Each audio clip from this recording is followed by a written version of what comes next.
Gaza officials said Thursday more than 100 Palestinians in the Gaza Strip have been killed over the past 4 days of military conflict with Israel. According to the health ministry in Gaza, 103 people were killed, including 27 children and 11 women, while 580 people have been hurt since Monday.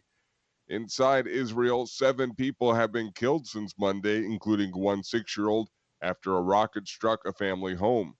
Earlier Thursday, the Israeli army said its fighter jets struck a military compound of the Hamas terror organization intelligence headquarters. The U.S.'s top diplomat says he's engaging with Middle East partners with urgency to help de escalate the rising hostilities between Israel and Hamas. Secretary of State Anthony Blinken said Thursday he supported a UN Security Council meeting next week on the crisis after diplomats said Washington blocked a Friday session. Blinken says he's hopeful time will give diplomacy a chance to have some effect. United States health officials advised Thursday fully vaccinated people can avoid wearing masks in most places and do not need to wear them outdoors. Updated guidance, the U.S. Centers for Disease Control and Prevention hopes will allow life to to return to normal. The agency also says fully vaccinated people do not need to physically distance in most places. It's still recommending vaccinated people wear masks on planes and trains and at airports, transit hubs, mass transit, and in places like hospitals and doctors' offices. The federal recommendations do not override local law or business or workplace regulations. Protesters marched outside Greece's parliament on Thursday to oppose planned government labor reforms they say curb workers' rights and freedoms, including the abolition of the 8-hour workday. Thousands of workers shouted slogans and held banners in a demonstration organized by the Communist Labor Party. Greece's conservative government on Wednesday outlined plans to overhaul labor laws by liberalizing working hours, a move criticized by the left-wing main opposition and unions. According to its labor minister, the measures would bring overdue changes to laws that date back decades, offering more freedom to decide working hours. But Greece's main civil servants union says the government seeks to raise the 8-hour working day to 10 hours and scrap the 5-day working week and collective bargaining agreements.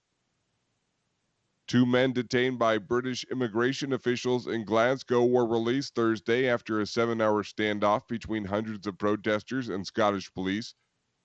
Police say an immigration van with the men was surrounded by protesters, including one demonstrator who climbed under the vehicle to stop it from moving while others sat in the road. Police Scotland said the decision to finally release the men had been made to protect the safety, public health, and well-being of all involved. Scottish First Minister Nicola Sturgeon calls it unacceptable action by Britain's Home Office to detain the Indian men, especially as it came during celebrations for the Muslim holiday of Eid al-Fitr in an area hit by the pandemic. A protester says the demonstration was in response to the hostile environment created by the British government. Britain's immigration rules have long been criticized by lawyers and human rights groups. A Ukrainian court Thursday placed Viktor Medvedchuk, a Kremlin-friendly lawmaker suspected of treason, under house arrest, but he vowed to remain politically active. The 66-year-old business tycoon, who counts Russian President Vladimir Putin among his personal friends, is a very controversial figure in Ukraine because of his ties to Moscow. Medvedchuk is one of Ukraine's richest people and says Putin is the godfather of his youngest daughter. Prosecutors this week said he and another lawmaker were suspected of high treason and attempts to plunder national resources in Ukrainian Crimea, annexed by Moscow in 2014. Medvedchuk claims the charges against him are politically motivated. And the U.S.'s top Homeland Security officials said Thursday immigration officials still face challenges at the U.S.-Mexico border, but extraordinary efforts have been made to move unaccompanied migrant children out of crowded border stations.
Hi, thank you for watching. I hope the videos are useful for you. Please subscribe to my channel using the button below.